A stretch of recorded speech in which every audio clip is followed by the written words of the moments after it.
Okay, question भेजिए। Question है उसको टेलीग्राम पे सेंड कीजिए।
यशोदा क्वेश्चंस भेज रही हैं।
ओके।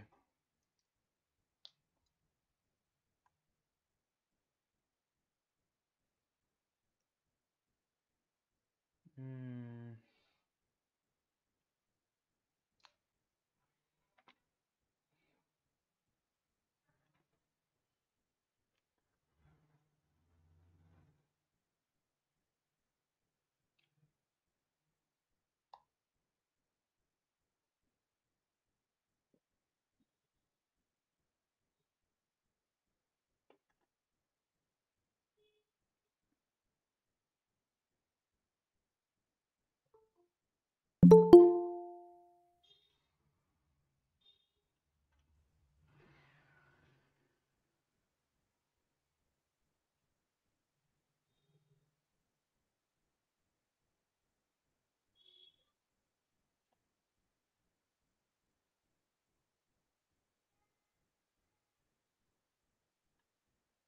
इसमें कौन सा क्वेश्चन है बेटा?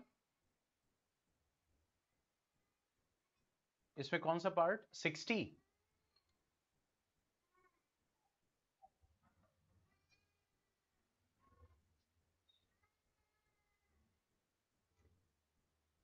ओके देखो इसमें क्या बोल रहे हैं, the graph given along side, जो साइड में दिया हुआ है, shows how the speed of a car changes with time.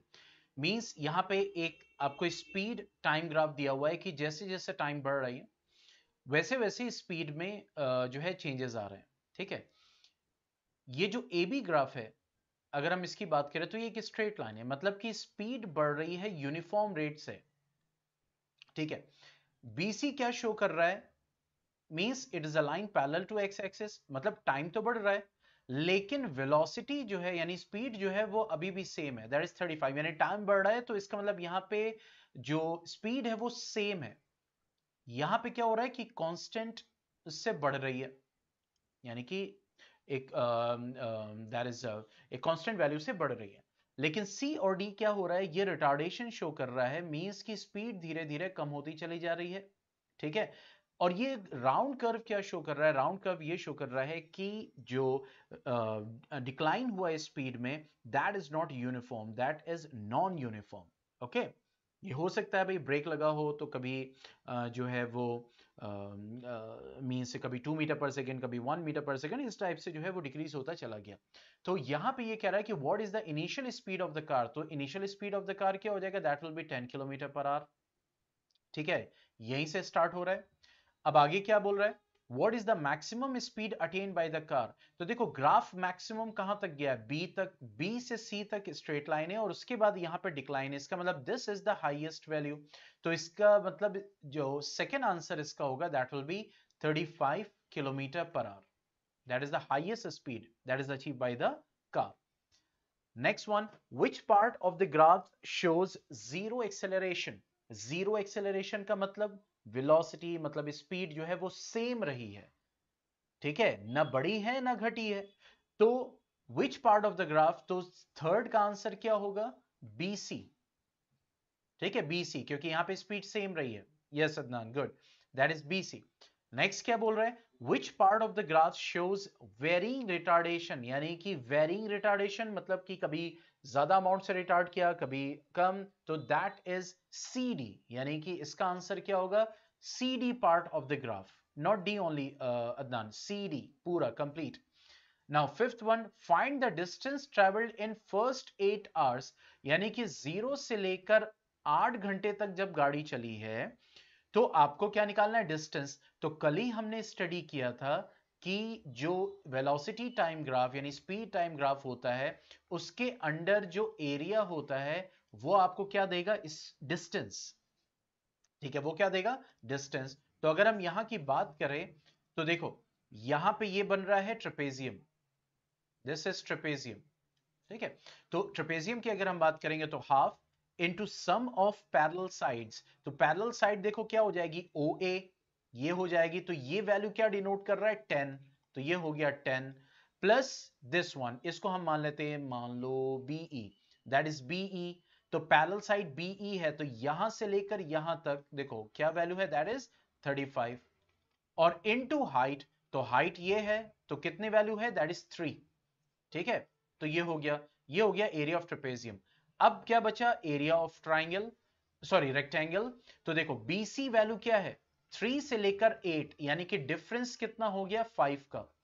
तो यहां पे लिख दिया 5 क्योंकि लेंथ इनटू ब्रेथ होगा। और लेंथ क्या हो जाएगी? That will be, that is BE. ठीक है, और वो क्या होगी? That is 35। अच्छा, ये भी किलोमीटर पर आवर में है, ये भी आर में है, तो इसका मतलब डिस्टेंस यहां पे आएगी किलोमीटर में, क्योंकि distance is equal to what? Distance is equal to that is area under speed time graph. तो क्योंकि फर्स्ट 8 आवर्स का पूछ रहा था इसलिए ये कैलकुलेट किया। अगर ये कहता है फर्स्ट 3 आवर्स तो हम सिर्फ इतना एरिया कैलकुलेट करते ट्रेपेजियम का। Is that clear? तो अब यहां पे क्या हो जाएगा? हाफ इंटू 45 इंटू 3, एक ये हो गया, प्लस इसको मल्टीप्लाई करेंगे तो आ जाएगा 17 किलोमीटर। ठीक है, अब देखो ये हो गया 1.5, तो 15 5 75, 7 15 4 60, 67, यानी 67.5 और 175 किलोमीटर। तो ये हमारा आ जाएगा 12, यानी 242.5 kilometre will be the answer. Is that clear? ई ये फिफ्थ पार्ट का।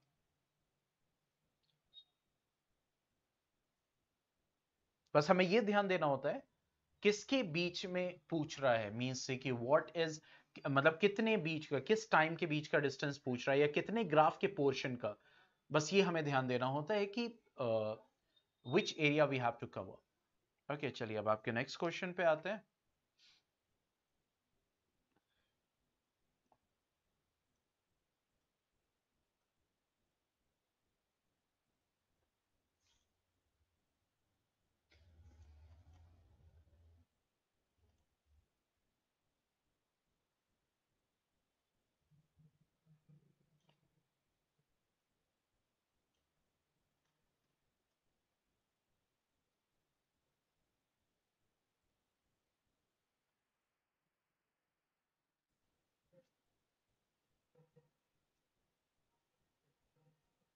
Okay, question number 32 I think.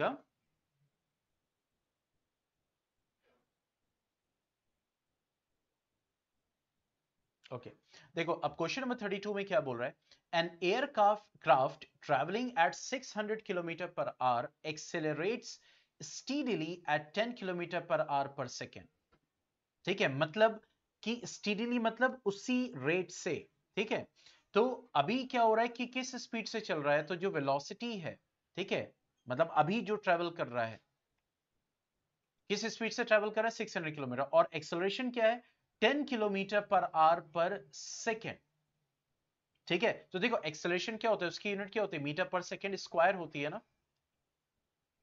इसका मतलब ये जो स्पीड दी हुई है, ये जो स्पीड दी हुई है, इसको हमें मीटर पर सेकेंड में चेंज करना पड़ेगा, या फिर जो सेकेंड है, क्योंकि अगर यहां पे मीटर पर सेकेंड स्क्वायर है तो एक्सेलरेशन की यूनिट ये भी तो हो सकती है kilometre per hour square. Yes और नो? अगर हमें किलोमीटर और आर में देखना हो तो kilometre per hour square, that will B acceleration. ठीक है, तो बेसिकली इसका मतलब क्या होता है, मीटर पर सेकेंड, यही मतलब होता है ना। तभी तो ये एस और एस क्या देगा आपको, स्क्वायर देगा ना।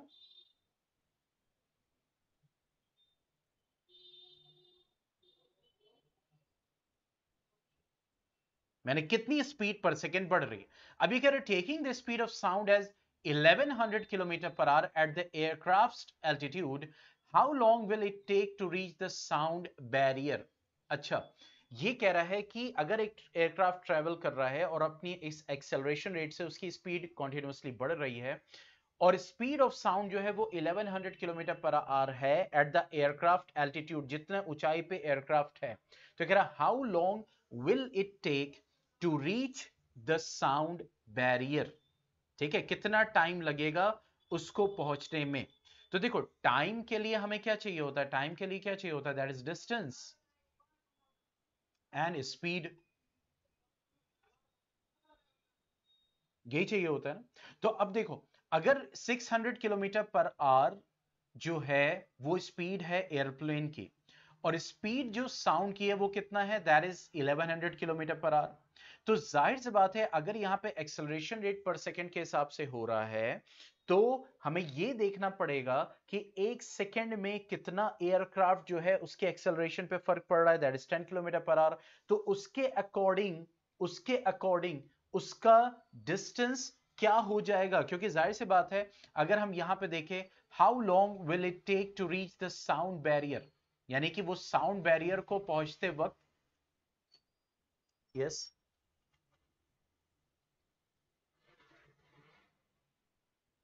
No I am taking live test right now.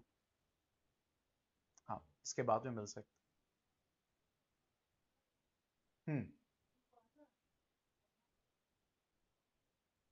Okay okay, just give me 1 minute, 1 minute, 1 minute, okay, sorry for the interruption.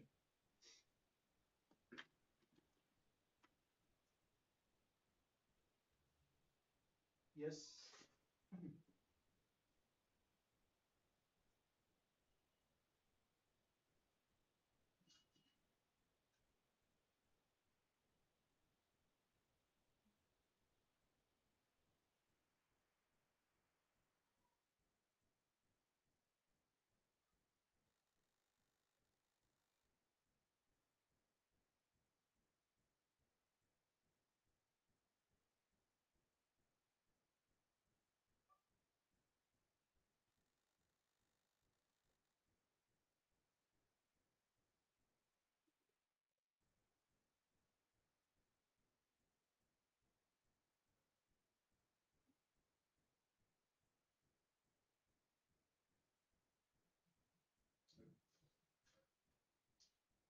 Yeah, sure, sure.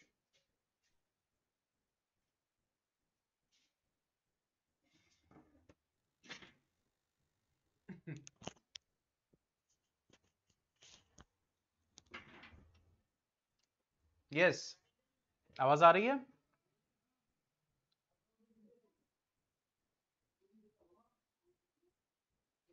Okay, तो देखो यहां पे भाई कह रहा है कि भाई उसकी स्पीड है एक, और 10 kilometre per hour per second से उसके क्या हो रहा है कि एक्सेलरेशन हो रहा है। तो स्पीड ऑफ साइन अगर 1100 किलोमीटर पर आवर की होगी एयरक्राफ्ट के एल्टीट्यूड पे, जितना ऊंचा है, तो कितना टाइम लगेगा उसको साउंड बैरियर तक पहुंचने में, मतलब कि 1100 किलोमीटर पर आवर की स्पीड को अचीव करने में कितना टाइम लगेगा।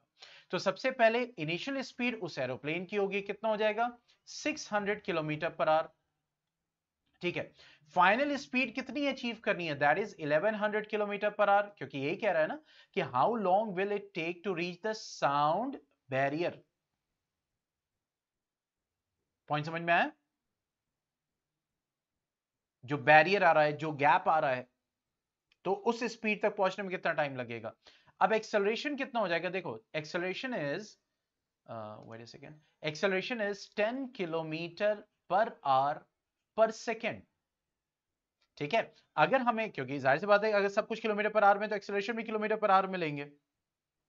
तो अब जब किलोमीटर पर आवर में लेंगे तो देखो यहां पे क्या हो जाएगा, that is 10 kilometre per our है। ठीक है, और पर सेकेंड, और एक सेकेंड में कितने आर होते हैं?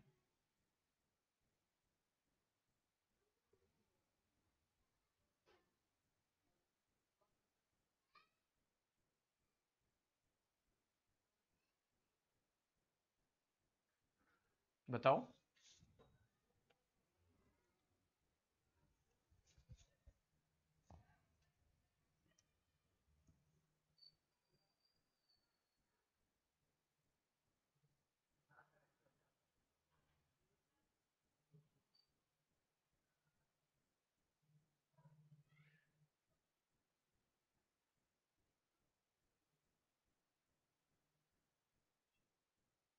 कितना होगा, हाउ मच?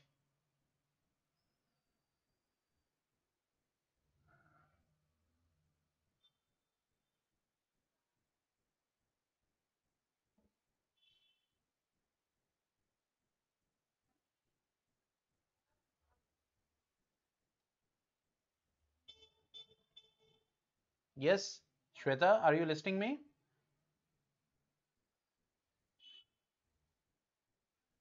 अच्छा चलो, एक घंटे में कितने सेकंड होते हैं?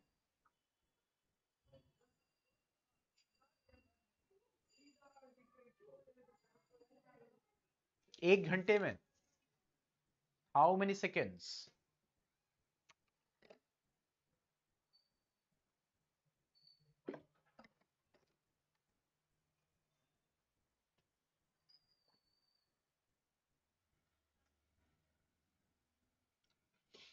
यस, तो 3600 सेकेंड होते हैं, यानी 3600 सेकेंड का एक घंटा। तो एक सेकेंड में कितना घंटा हो जाएगा, 1/3600 आर हो जाएगा ना।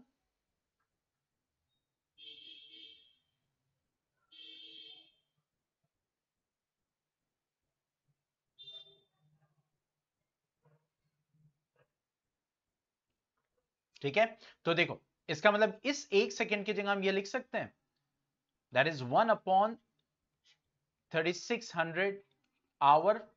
अब देखो मैं थोड़ा इजी करके चल रहा हूं, 10 किलोमीटर पर आवर,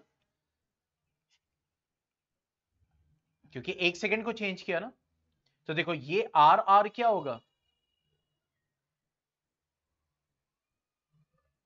मल्टीप्लाई होगा।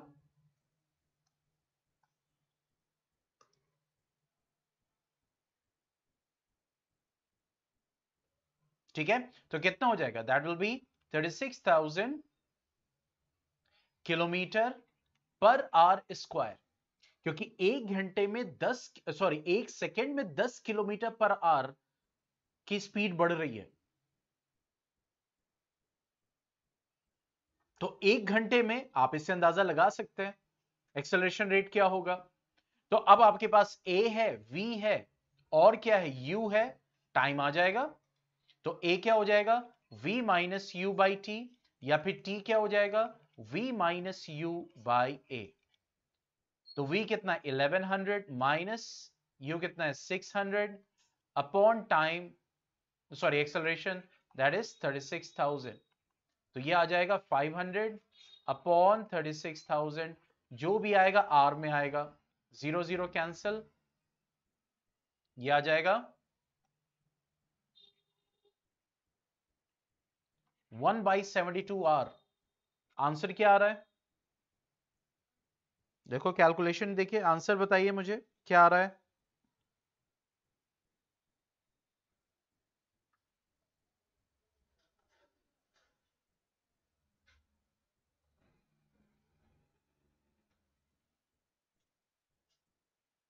What is the answer given?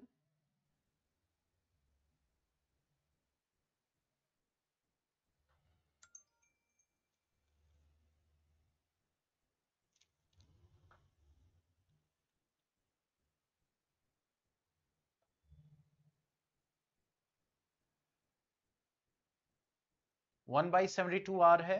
अगर सेकेंड में आया होगा तो इंटू दैट इज 3600 कर देंगे, ठीक है। 50 सेकेंड्स आ रहा होगा आंसर, 50 सेकेंड।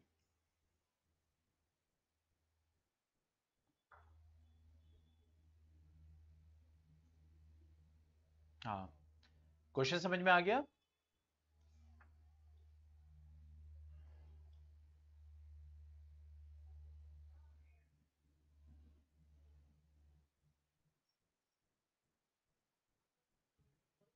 देखो यहां पे वही कह रहा था कि ये जो एयरक्राफ्ट है, तो इस एयरक्राफ्ट की अपनी एक स्पीड है जिससे वो चल रहा है, और वो 10 kilometre per hour per second के हिसाब से, देखो ये जो एक्सेलरेशन चेंज किया है वो समझ में आया ना, ये जो एक्सेलरेशन कैलकुलेट किया है 10 kilometre per hour per second को कैसे किलोमीटर पर आवर स्क्वायर में चेंज किया है। हाँ ओके, तो यहां पे वही कह रहा है कि ये एक्सेलरेट कर रहा है। फिर ये कह रहा है taking the speed of sound as 1100, यानी स्पीड ऑफ साउंड अगर जो निकल रही है 1100 किलोमीटर पर आवर की स्पीड से निकल रही है उसी पे, मतलब उसी एयरक्राफ्ट के हाइट पे, तो कितना टाइम लगेगा उस साउंड बैरियर तक पहुंचने में, यानी उस साउंड की स्पीड को अचीव करने में उस एयरक्राफ्ट को कितना टाइम लगेगा। समझ में आया?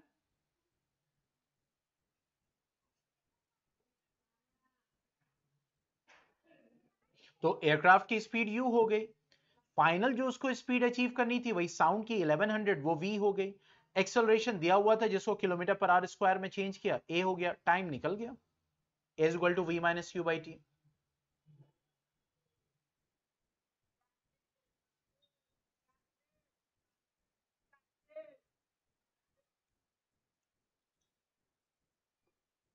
ठीक है, 33 वाला हो गया है, इसी का 33 जो सामने दिया हुआ है।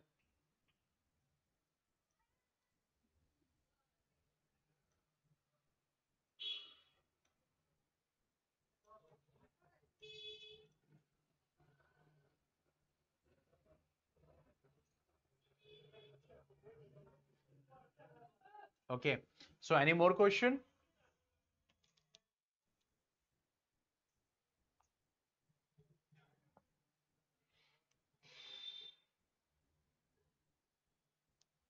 डाउट आवर्स में देखो कोई ज्यादा ज्वाइन नहीं करता है, सिर्फ लिमिटेड बच्चे,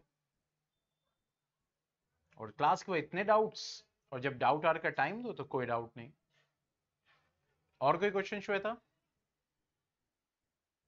क्वेश्चन भेज रही हैं तो मैं वेट कर रहा हूं।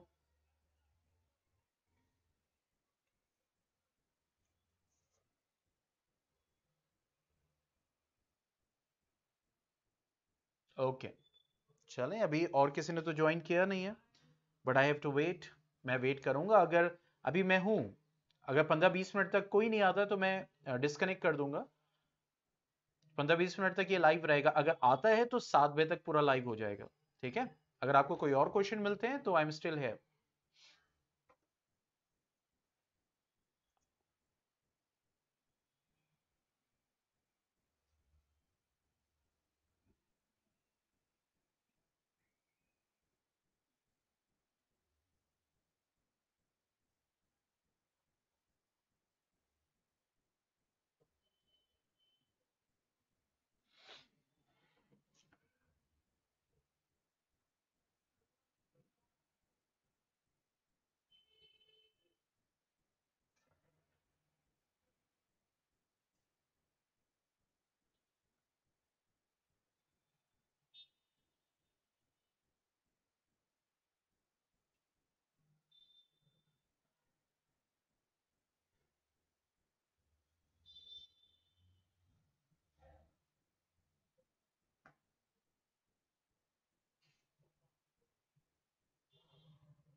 गैस टू लिक्विड, देखो देयर आर सेवरल। अगर कोई गैस है उसको आप लिक्विड में चेंज करना चाहते हैं, जैसे ऑक्सीजन गैस है, वो इस वक्त गैस फॉर्म में क्यों है? Because of the temperature. जहां टेम्परेचर कम होगा ऑक्सीजन लिक्विड फॉर्म में आपको मिलेगी।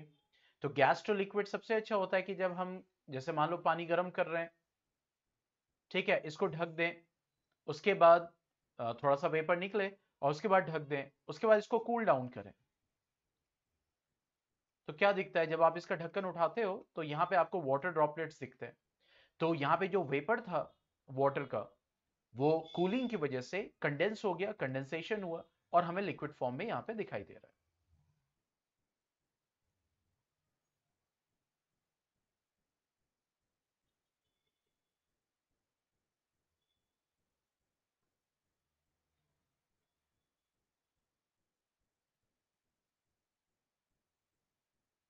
हाँ, आप जिस बुक से आज क्वेश्चंस करा लेते हैं रेजिस्टर्स के, वैसे दो चार क्वेश्चन।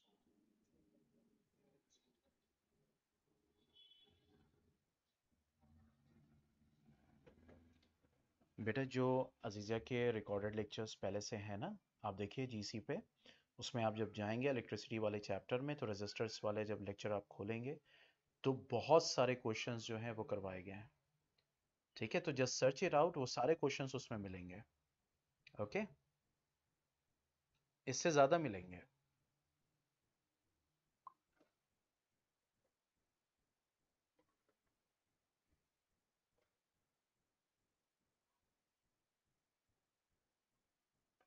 बिसाइड देन मतलब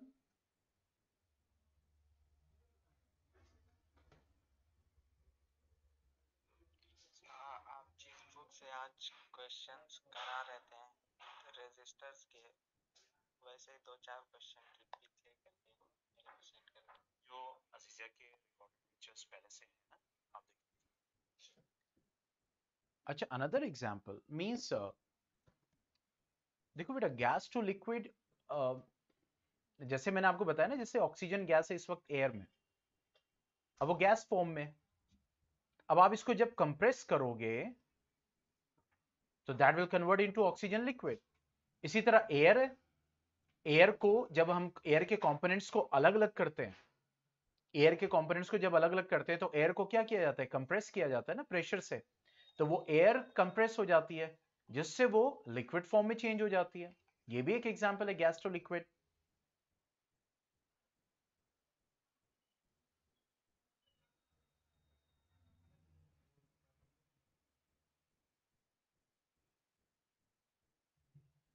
ओके,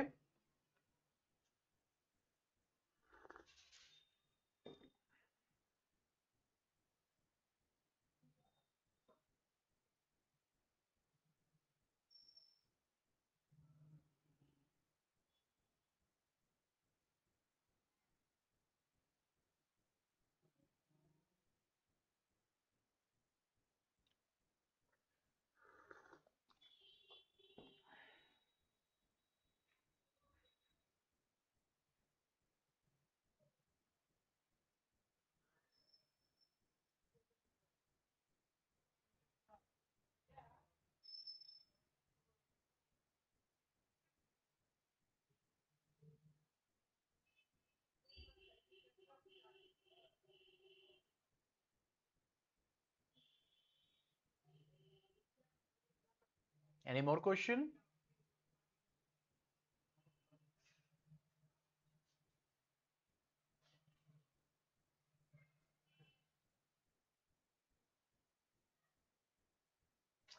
ओके, आई थिंक और कोई मेरे ख्याल से डाउट्स के लिए नहीं जुड़ा है, so let's wind up. Wind up करें?